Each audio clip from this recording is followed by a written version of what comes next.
con Gaby Cam y Javier Ibarreche. Este fin de semana de estreno... Llega una de las películas de Disney con muchos fans, Moana 2. Te diremos por qué Hereje es una experiencia de suspenso y terror. También te diremos por qué Dune la Profecía promete ser la saga más grande de esta generación. ¿Y qué hace que algunas películas musicales funcionen y otras de plano no? Aquí te lo decimos. De estreno. Bandita querida, ¿cómo se encuentran el día de hoy? Una edición más de estreno. Aquí me acompaña como siempre, que cada vez es, o sea, siempre digo que es un placer, pero cada vez más es un verdadero placer, un privilegio. Mi queridísima Gaby Cam. Buenas, ¿cómo estás, mi querido Javier? Siempre un placer empezar este programa. Ya es fin de semana, se antoja ver una película, ir al cine, hablar de estrellas espectaculares. Así que, ¿qué te parece si comenzamos con esta edición de estreno? Interior, noche. Villa de Motunui, al oeste de Tonga, Oceanía. Moana llega de su viaje. ¡Vuelvo a mi hogar! ¡Hermanita! ¡Hermanota! ¡Voy a otro corte! Te fuiste como 1000 años. Fueron 3 días. Su aldea la espera con una ceremonia hada. Le dan una bebida. Moana toma un sorbo y un rayo púrpura cae a su lado. Es el llamado de los ancestros. De estreno en Cinemex. Moana 2. Llega una de las películas más esperadas por los amantes de la magia de Disney. Moana 2 está de estreno y pretende encantar a toda la familia. No podemos olvidar que en 2016 la historia de esta guerrera nos robó el corazón y muchas risas también. ¿Qué podemos, Gaby, esperar de Moana 2? Pues me imagino que muy buenos toques de humor. A mí me encanta Hey Hey, la verdad. Corazón. Y supongo que nuevos personajes, especialmente Simea, la tierna hermanita menor de Moana, que por cierto, no me vas a creer, pero el nombre de la actriz que le da voz es Khaleesi. No. Sí, se llama Khaleesi. No. Así es, sí. Pero bueno. Yo lo que no podía creer era que en España, de verdad, fui al cine a ver otra película y de repente aparecen los cortos. Pronto se estrena Vaiana 2 y yo, ¿qué coño es Vaiana? Resulta que, o sea, por alguna razón hay que castellanizar la palabra Moana también. Aunque sea un nombre propio, ok. Aunque sea un nombre propio. Bueno, en fin, sobre el poderoso vínculo entre hermanas y por qué este personaje, Simea, tiene un rol fundamental, nos platicó el director David Derrick Jr. I really felt like that was appropriate for Moana to have. Pensé que eso era apropiado, que Moana tuviera Someone that could show the love that Moana has for people and investment for Moana's future. alguien que pudiera mostrar el amor que tiene por su gente y el involucramiento por el futuro. Leaving now is so much harder than it was before. Y amamos a Simea porque ella quiere estar allá con Moana. She knows more and she wants to give her sister Simea the whole ocean. Ella es aguerrida, es divertida, es un espíritu afín a Moana. Poner un pie en sus costas rompería la maldición y uniría a nuestro pueblo una vez más. Sé lo que tengo que hacer. Las películas de Disney siempre tienen algún tipo de mensaje y Moana 2 no es la excepción. Aquí tenemos uno en especial, que es necesario perderse para encontrar la magia. Dana Ledoux Miller, guionista y también directora de Moana 2, nos habla sobre este mensaje en particular. When you get lost, una vez que te pierdes, that's the pathway to magic. Ese es el camino a la magia. Because you can't go down the path you already know. Porque no puedes seguir por el camino que ya conoces. You have to look for a new path. Debes buscar un camino nuevo. You have to discover new parts of yourself and new places to go, and so debes encontrar nuevas partes de ti mismo, nuevos lugares para ir. We all as filmmakers found that so inspiring, and it became a huge part of our story and Moana's journey. Así que nosotros como realizadores encontramos eso muy inspirador y se convirtió en una parte inmensa de nuestra historia y del viaje de Moana. Te van a destruir. Esto es más grande que los ancestros. A ver, yo veo mucha crítica de que si Disney se la pasa haciendo secuelas, pues ¿qué quieren? Ni modo que saquen un personaje cada mes, o sea, está complicado y sobre todo si pensamos en que los personajes de Disney y de este tipo de cuentos de hadas, de ese tipo de princesas, pues normalmente es difícil o más bien trascienden en la historia, incluso tú vas a los parques de diversiones y están las muñecas y todo el merch. Es complicado pensar que sacarían un personaje cada vez. Ahora, sí creo que Moana fue una excepción a la regla en su momento, que logró logró algo que habían logrado con otras princesas como Valiente o con la historia de Coco también, que es pues llevar a diferentes partes del mundo la historia de las princesas, ¿no? O sea, y que otras personas de otros lugares se sientan identificadas. También pasó con La princesa y el sapo.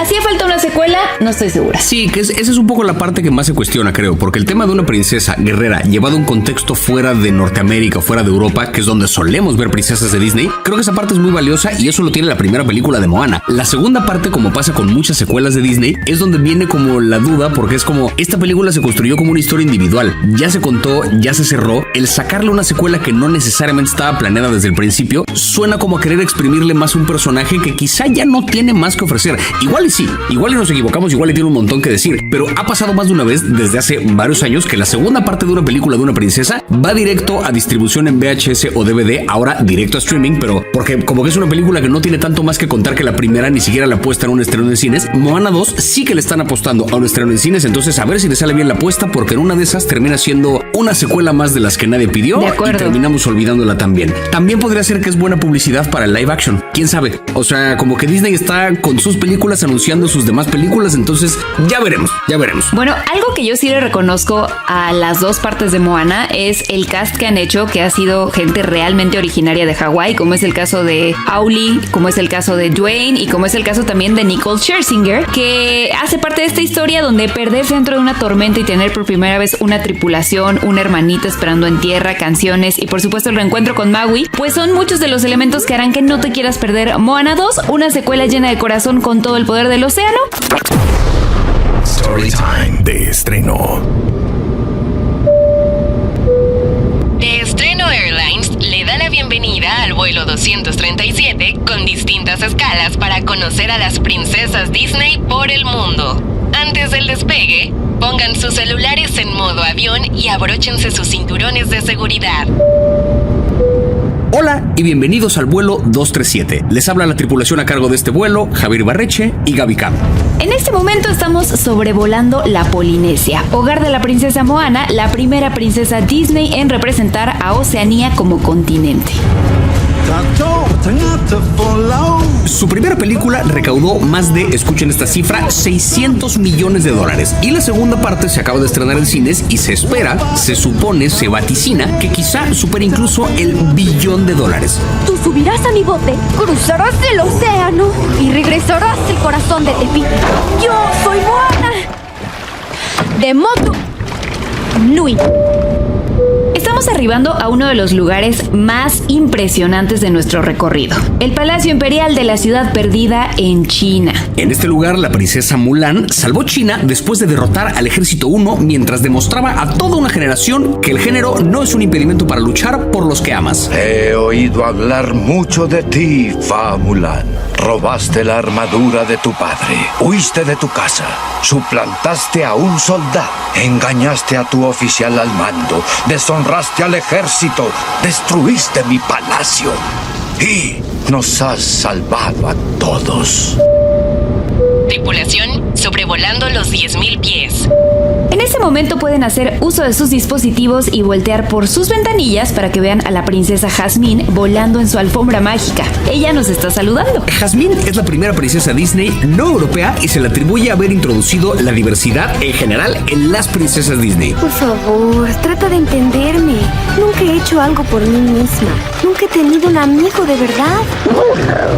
Excepto a ti, Raja. Les habla la tripulación a cargo de este vuelo, Javier Ibarreche y Gaby Cam. Les informamos que en 20 minutos iniciaremos nuestro descenso en el Aeropuerto Internacional Louis Armstrong de Nueva Orleans. Nos informan cielos despejados y una temperatura de 30 grados centígrados. Nueva Orleans es el hogar de la princesa Tiana, la primera princesa afroamericana en Disney. Podrán visitar su restaurante y disfrutar de sus alimentos con un poco de jazz. A nombre de la tripulación y de Estreno Airlines, les damos las gracias, esperando que hayan disfrutado de este vuelo. De estreno. One on One. esta semana tenemos un invitado muy especial. No solo porque estrena la temporada 2 de su serie, sino porque es talentoso, es divertido y es genuinamente un compa. Y queremos que nos cuente un poco más de él como persona, como comediante y ahora como actor, como creador de series, como todo. Está con nosotros Alexis Arroyo. Por favor, producción, pongamos aplausos para recibirlo en de estreno porque viene con toda la actitud. Ojitos de huevo. Alexis Arroyo. Qué chido saludar a Javier Ibarreche y a Gaby Canda. A Javier ya le había tocado yo sus hermosos bucles, esos hermosos pelos. Y a Gaby la conozco de vista, pero no tengo el gusto en persona. Y pues nada, aquí estamos para lo que quieran. Mi queridísimo Alexis, es un gusto verte, como siempre. Un gusto tenerte aquí con nosotros en de estreno. Y un gusto hablar de esta serie de la que me acuerdo haber visto el estreno en la función previa de cualquier cosa el año pasado. Y qué emoción, güey. Oye, y ojitos, a ver, cuéntanos una cosa, por favor. Cuéntanos un poco sobre cómo fue tu comienzo. ¿Desde morro ya eras cagado? O sea, no literalmente, o sea, sino desde morro ya dabas risa, ya se te daba esto de la comedia. Desde morro, desde los 5 o 6 años yo hacía ya mis primeros chistes y me gustaba mucho convivir con adultos porque sentía que ellos entendían mi humor y los niños no lo entendían. Entonces, desde niño me acostumbré al olor a cigarro y a porquería y alcohol porque prefería convivir con adultos y contarles mis chistes, y yo me aprendía los monólogos de Adal Ramones de Otro Rollo y también los chistes de Polo Polo que me ponía mi papá. También me leía, no se asusten, también tengo mi parte nerd. Yo consumí mucho cine, mucha literatura, pero sí mucha comedia y mucho doble sentido desde muy niño. Pues yo siempre era el cagadito de la bola, el que en las fiestas siempre las bromas, hacía muchos chistes sobre mi condición. Entonces sí, pues como lo digo en la primera temporada, sí era el sueño como el encontrar las risas de la gente, porque al final de cuentas eso me hacía ver a la gente, ¿no? El sonido de la risa pues me hacía darme cuenta que ahí estaban y que no les había valido madre lo que yo estaba diciendo y no me habían dejado ahí hablando solo como güey. Entonces, pues sí, desde muy niño fue ese mi sueño y ese fue el trip. Oye, hablaste de consumir películas. Yo me pregunto cómo le hacía ojitos de huevo para ver una película. Digo, ahora ya existe la modalidad de audiodescriptivo que también la tenemos en la serie de Ojitos de Huevo. Tú puedes activar el español audiodescriptivo y entonces hay una narración que te cuenta lo que está pasando en donde no hay diálogos para las personas ciegas y para los que pues no lo son y que a lo mejor necesitan escucharlo con un apoyo o algo, o débiles visuales o lo que sea. Pero en el momento en el que yo era niño no existía eso. Entonces mucho tuvo que ver mi padre y mi madre que pues me contaban toda la película. De hecho, era tan así que la primera vez que yo fui a un cine, yo me llevé una gran decepción porque mi familia me contaba las películas. Cuando me dijeron que había un lugar donde la gente se encerraba a ver películas, pues yo me imaginaba que era como un café donde la gente platicaba y comentaba la película, cosa que no era así. Y cuando llegué y todos estaban en silencio, fue una cosa muy rara. Me acuerdo que una vez hablé contigo sobre eso, me dijiste que eras muy cinéfilo. Me pregunto yo más bien, ¿cuál fue tu primera película? La primera película que me contaron mis jefes fue Blancanieves de Disney, y la primera película que vi en un cine fue Hércules. Muy niño Disney, la verdad. Oye, uno de los éxitos sin duda que más te hacen ser tú es que te burlas de ti mismo. Un chingo, además. Me complace informarte, Alexis, que aquí en este programa nos dejan decir groserías. Eso fue una cosa que yo estipulé específicamente en mi contrato. Dije, yo no voy a ningún lado si no me dejan decir chingaderas. Entonces, te puedes explayar lo que tú quieras. Nos gustaría que nos contaras entonces, sin censurarte, el primer chiste que fue con el que te diste cuenta que tenías esa habilidad de ser comediante. El primero que hice de niño, que yo tenía 5 años, pero pues para un niño de 5 años elaborar un chiste así es algo muy complejo. Pero yo me acuerdo que yo le dije a la maestra en el kinder que si por favor se acercaba, porque yo sabía leer la mano, porque yo era vidente, y le dije, yo sé leer la mano. Y entonces se acercó la maestra, me puso la mano, yo le empecé a tocar la mano y le dije, es que usted tiene un futuro muy oscuro. Y todavía me preguntó, ¿por qué? Y le dije, pues porque no veo nada, pendeja.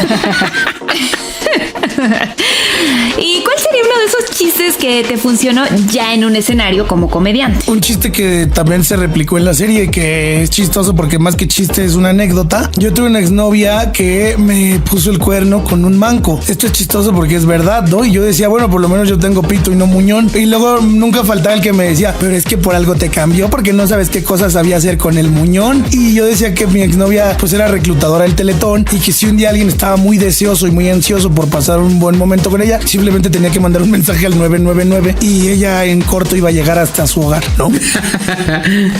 Pues en esta temporada 2 de Ojitos de Huevo vamos a ver cómo sus personajes crecen, se abren paso en esta caótica ciudad y se enfrentan a todas las responsabilidades de ser pues adultos. La verdad, una de las cosas que yo celebro mucho de la serie tiene que ver con este mensaje de inclusión e inclusión como en el sentido completo, porque no solamente es la inclusión de una persona con discapacidad, sino también un poco de la inclusión de la perspectiva del mundo que tiene una persona con discapacidad. Quienes somos distintos por la razón que sea, cuéntanos un poco de eso. Kike y yo lo dijimos cuando ganamos los premios Aura, cuando nosotros empezamos a hacer esta serie y todo, cuando nosotros queríamos dedicarnos a hacer televisión o a hacer comedia o lo que sea, en el tiempo en el que éramos niños no había un como yo. Si tú prendías la tele, solo existía, pues lo voy a decir como es con todo respeto, pero en la banda del Teletón o de cualquier fundación donde te mostraban como, mira, pobrecito, o es un campeón y él puede, y no. Yo creo que nosotros queríamos que se nos mostrara como personas normales, o cuando se nos veía representados en una serie o en una película, pues era un actor o una actriz que no tenía una discapacidad, entonces no tenían idea y solamente caricaturizaban la discapacidad. Entonces ahora, con esta serie, hay niños y niñas con ceguera, con parálisis cerebral, con discapacidades auditivas, a lo mejor algunos espectros o neurodivergencias o lo que sea, que ahora pueden prender la televisión y decir, no manches, ya hay un como yo. Por fin hay alguien que me puede mostrar que a lo mejor todos estos estereotipos y todos estos clichés que me dijeron que se tenían acerca de la discapacidad, pues no, hay otra opción también, ¿no? Resulta que estos güeyes son actores y resulta que estos güeyes producen y hacen contenido. Entonces, pues más que un mensaje inspirador, a mí me gustaría decirle a la banda que tiene alguna discapacidad, busquemos una inclusión real, y esto quiere decir que tú también tienes que poner de tu parte y que no te tienes que aislar ni quedarte en tu casa a llorar, sino que pues hay que buscarle, ¿no? A lo mejor puedes decir, pues tú hablas desde un privilegio porque aparte de cieguito tienes cara de white chican. Pues no, realmente a todos nos toca pagar un derecho de piso de alguna manera, y yo sí le diría a la banda pues que busque otras oportunidades, ¿no? Que no se vayan con los clichés, que el tener una discapacidad pues es una condición, pero el mundo no se va a adaptar a ti y más bien tienes que buscar pues perrearle como todos, ¿no? Oye, qué gran respuesta. Por eso te admiramos por lo brillante que eres y muchísimas gracias de verdad por estar aquí, y recomendamos Ojitos de Huevo temporada 2. Está en Netflix y yo lo que les diría es, banda, si pueden ver la serie con el audio descriptivo, no es un audio que está ahí para asistir a quienes no pueden ver la serie, es otro personaje. No mamen lo que se gana con esa adición a la serie, que la tienen pocas en Netflix y en general en cualquier plataforma. De estreno con Gaby Cam y Javier Ibarreche. Interior. Día. Casa del señor Reed, suburbio de Pensilvania. Dos jóvenes misioneras están sentadas en la sala del señor Reed. I could tell that you are a very spiritually curious person. Un hombre que ronda los 60 años. I think it is good to be religious, to find your faith in a doctrine you actually believe. Él les ofrece una rebanada de pie de moras. Well, our work here is done. I will go and check on the pie. Ellas le leen la Biblia mormona. Wow! No, you read more than we do. No, seriously, Mr. Reed. Mr. Reed. Para que salve su alma. Well, ladies, I think it is time. Time for what? Time for enlightenment. De estreno en Cinemex. Hereje. Que alguien toque a tu puerta y te ofrezca la salvación es y será siempre un auténtico dolor de huevos. Pero el hecho de que este señor Reed tenga otras intenciones es lo que vuelve interesante Hereje, una verdadera experiencia de suspenso y de terror. If you are ready to leave, you'll have to exit through the back of my house. La película Hereje tiene al carismático en la pantalla, y la verdad no tan carismático en la vida real, Hugh Grant como protagonista, y su singular sonrisa es usada para manipular a dos chicas que comienzan a sospechar que han caído en la trampa de un lobo. Bueno, no hay nada más aterrador que una sonrisa que tiene otras intenciones. So which door? It's a simple choice, but it should not be made simply.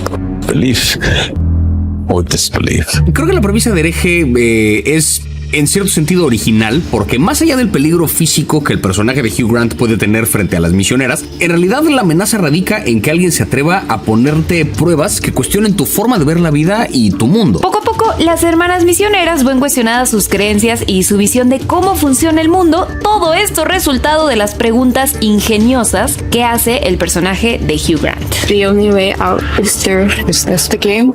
High five. Yo creo que también porque la verdad es que, o sea, parece muy encantador, pero ya van varios roles donde lo veo en los últimos años donde es encantador por fuera, pero resulta que es un villanazo. Digo, caso ejemplo esta serie con Nicole Kidman, donde de repente lo vemos convertirse en una cosa que no acostumbramos y que resulta que también le queda muy bien. O sea, yo creo que él se está dando cuenta de que esta cosa de doble cara, villano y tal, le viene bien como actor. Yo no lo conozco en persona, salvo que le hice una pregunta una vez en una premiere, pero no tengo idea de cómo sea. Pero creo que se está dando cuenta que como actor, ese perfil de personaje le viene muy chingón. Yo solo voy a decir que vayan a ver la entrevista de Ashley Graham con él en el Oscar y seguiré con mi vida. Híjole, sí, es que sí fue, o sea, yo ni siquiera estaba enterado, me salió en TikTok hace poquito, fue como de, ay güey, y ella una profesional, o sea, si de casualidad ella está escuchando esto, que lo dudo un chingo, pero si lo está escuchando, eres una genia. Ashley, eres una reina. Y yo también, o sea, tengo que decir que mi experiencia con él no fue mala. He visto varias, entonces yo creo que a mí me fue bien en la feria, pero no sé si a todo el mundo le va bien en la feria. Pero bueno, el punto es que hay que ver Hereje. Storytime de estreno.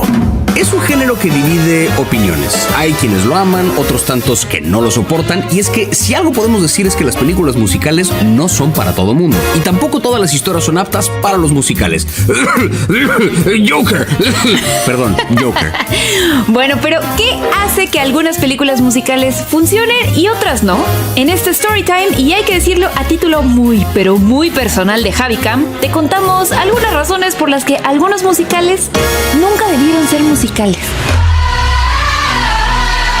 En primer lugar, para que un musical funcione, las canciones deben cumplir con dos características: aportarle algo a la historia y o ser hits potenciales. Algunas veces solo se cumple una de las dos, como es el caso de Los Miserables, que pese a ser una historia de guerra, muestra las emociones de los personajes a través de la música. O por ejemplo, El Gran Showman, cuyo tema This Is Me se convirtió casi en un himno. La historia que se cuenta también es muy importante. Un caso actual es el de la cinta Better Man, próxima a estrenarse. La película cuenta la vida de Robbie Williams, quien se percibe como un poco evolucionado, y es por eso que se retrata a sí mismo como un chango. Una película sobre una de las estrellas del pop más importantes de la historia, pues sí, no podía ser más que un musical.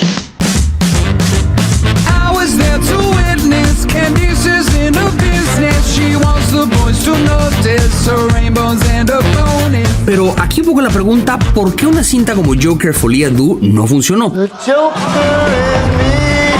En mi opinión particular, lo primero que tiene que ver con el aspecto del musical es que no se entrega de lleno a la premisa del musical. Es decir, agarra canciones que ya existían, hace covers de canciones que ya conocemos y las pone en un contexto en el que pretenden ser un tema sentimental. Escuchas una canción de Stevie Wonder como parte del adorno romántico de la relación de Joker con Harley Quinn, pero no terminan de entregarse al lenguaje del musical en tanto a coreografía, en tanto a la explosión emocional. O sea, una cosa que celebro mucho, por ejemplo, de Wicked, que es una película que se entrega al lenguaje del musical porque, coño, es un musical. Joker como que se queda en un terreno medio donde siento que ni las canciones le aportan tanto a la historia, ni terminan de ser hits por sí solas porque ya eran hits desde antes. O sea, yo quiero la versión de Stevie Wonder, no la versión que medio susurra Joaquín Phoenix. For once in my life, I have someone who needs me.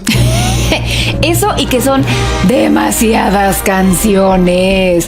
No era necesario. O sea, yo siento que Joker Folie à Deux fue una película hecha para que Lady Gaga luciera por ser Lady Gaga y no por ser una gran actriz.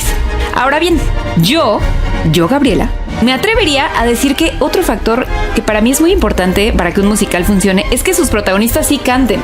O sea, hay que decirlo, como es el caso de Selena Gómez en Emilia Pérez, pero eso no es una regla. Hay estrellas como Amanda Seyfried, Anne Hathaway o Cynthia Erivo que obviamente deslumbraron y la rompieron con sus voces, pero hay otras como Pierce Brosnan y Russell Crowe que lo contrario. No obstante, los musicales de Pierce Brosnan y Russell Crowe funcionaron porque la clave está en que las historias que estos no tan buenos cantantes han protagonizado sí fueron, como tú dijiste con claridad, sí fueron concebidas como musicales de teatro. Completamente. O sea, volviendo al ejemplo de Wicked, es una historia que nace como musical, nace en Broadway, en el teatro. Cuando la pasan a la pantalla, lo que hacen es traducir ese lenguaje al musical, pero para la pantalla. O sea, en ningún momento traicionan su premisa de fantasía, en ningún momento me meten chistes como para quitarle seriedad a lo que estoy viendo. O sea, es una bruja verde que la pasa del carajo porque es verde y esa es una historia seria. Y todos los personajes se la toman bien en serio. Entonces yo en 20 minutos estoy involucradísimo emocionalmente en el musical y cuando de repente Cynthia Erivo abre la boca y empieza a cantar, ¡ay, cabrón! O sea, sí, pues sí, se te enchina la piel. Y además además abre la boca sin esfuerzo, o sea, parece que está hablando y está cantando en vivo, Javier, mientras le dan vueltas en una escoba, Jesús. Sí, no, o sea... Y te voy a decir una cosa, tan están entregándose a la premisa del musical y al cotorreo propio que plantea la película, que creo que si juegan bien sus cartas, Ariana Grande se anda llevando por lo menos la nominación al Oscar a Mejor Actriz de Reparto. Yo creo que esa película se anda colando en los Oscars en categorías de actuación, porque qué risa, qué diversión, sí, viva Wicked.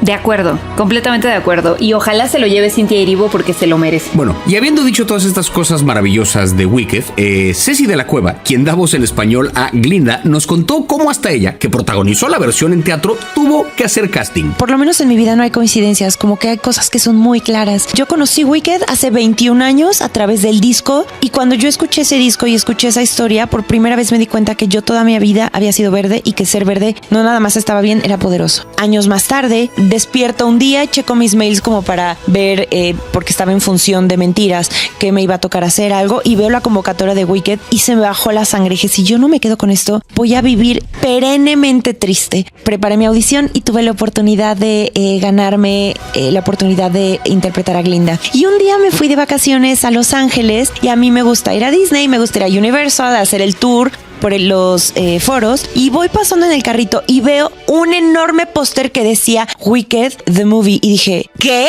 ¿Y dónde estoy yo? ¿Qué? ¿Qué? ¿Van a hacer la película? Y dije, claro, esto va a ser en 2780, ¿no? Y un día estaba en el gimnasio y me llega un mail así de, hola Ceci, queremos ver la posibilidad de hacerte una audición para ver si puedes doblar la película. Y yo, ¿qué? Afortunadamente ese día ya no terminé de hacer pierna, fue muy bonito, me fui directo a desayunar, hablé con mi equipo, que es bellísimo, mi oficina es preciosa, me han sostenido tanto, y pasamos otro proceso de audición, hicimos el trailer y ahora estoy sentada con ustedes platicando de esta belleza de historia. De estreno. Interior. Noche. Wallach 9, noveno planeta de Laujin. La hermandad Bene Gesserit se encuentra alrededor de la reverenda madre en su lecho de muerte. La anciana, con su último aliento, pide la presencia de la única que puede continuar su legado para llevar a la humanidad a un nivel superior. Now is the time to secure the throne and protect the Imperium. This endangers everything. There are secrets we have gone to great lengths to keep. De estreno. Dune, la profecía. Tras el éxito que tuvo Duna parte 2 a principios de este año, llega esta serie precuela producida por Max, que nos transportará 10.000 años antes del nacimiento de Paul Atreides, protagonista de Duna, interpretado por Timothée Chalamet. En este nuevo capítulo de lo que promete ser la nueva saga más grande de esta generación, veremos los orígenes de todo lo que ya pudimos conocer en las películas de Duna de Denis Villeneuve. ¿Qué son esta especie de culto de brujas que se hacen llamar Bene Gesserit? ¿Por qué son tan poderosas y parece que controlan la galaxia desde las sombras? ¿Por qué en el universo de Duna no se utilizan computadoras a pesar de ser una saga futurista? Todas estas preguntas las va a responder Duna la profecía en 6 episodios. If I lose control of Arrakis, the great houses would feed me to the worm. Hay una cosa muy curiosa que ha pasado después de que acabó Game of Thrones, que es que un chingo de series prometen ser la nueva Game of Thrones. Y entonces tratan de parecerse a Game of Thrones, le agregan una capa de complejidad política a universos que no siempre la necesitan. Y de repente pasa con series infantiles que convierten a live action y que como que cae raro, pero de repente pasa con series que sí ameritan complejidad política y que está bueno que quieran parecerse a Game of Thrones porque sentó un precedente de lo que se puede hacer en la tele. Dicho eso, creo que una historia con la complejidad de Dune, que además no es nuevo, no se está colgando de Game of Thrones, sino que viene de un libro que ya existía desde los 60 y que viene de una película que ya existía tiempo atrás de Game of Thrones, me parece que tiene un poco el espíritu de thriller político de Game of Thrones, adaptándose al tono sci-fi propio de las películas de Dune de Denis Villeneuve. The Imperium is a circus of fear and rumor. I'm surrounded by vipers.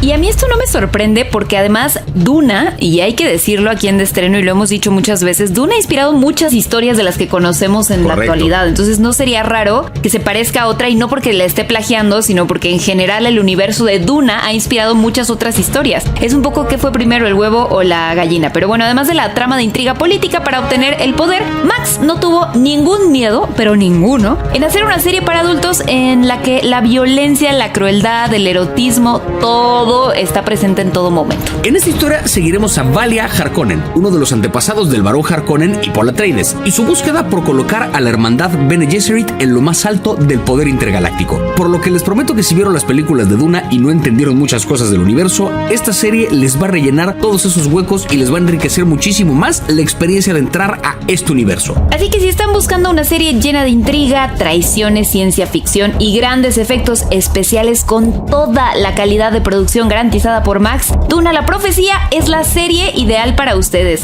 Yo siempre querré ver más del universo de Duna. La verdad es que me dejó intrigada, no tenía idea, nunca leí las novelas, solamente he visto las películas, pero fue tan buena la adaptación, han sido tan buenas las adaptaciones de Denis Villeneuve y la pasión que tiene por estos personajes, que sí tengo muchas ganas de seguir viéndolo, y más porque siento que de pronto una serie te da un poco más de espacio para explorar otras cosas, ¿no? Como la violencia, como el erotismo, o sea, siento que se puede tomar ciertas licencias que en las películas no necesariamente. Sí, y que pasa algo también con ciertas historias de fantasía que cuando las traduces a televisión pierden un poco del encanto, porque la fantasía parecería más propia del cine, como lo apretado que es la historia, tiene más sentido en película que en serie, pero con Dune la capa de complejidad política que ya tiene desde su concepción es una cosa que enriquece mucho al género televisivo. Entonces, como que mezclas la parte de la fantasía que corresponde al cine, la parte de thriller político que corresponde a la televisión, un poco en el tono de lo que Denis Villeneuve ha hecho brillantemente con dos películas de Dune, sobre todo con la última, que creo que es una de las mejores películas de este último año, o sea, y con calidad HBO Max, o sea que, bueno, con calidad Max, porque ya no HBO, porque yo sigo confundiendo las dos, pero, o sea, sí, está en un terreno aparte.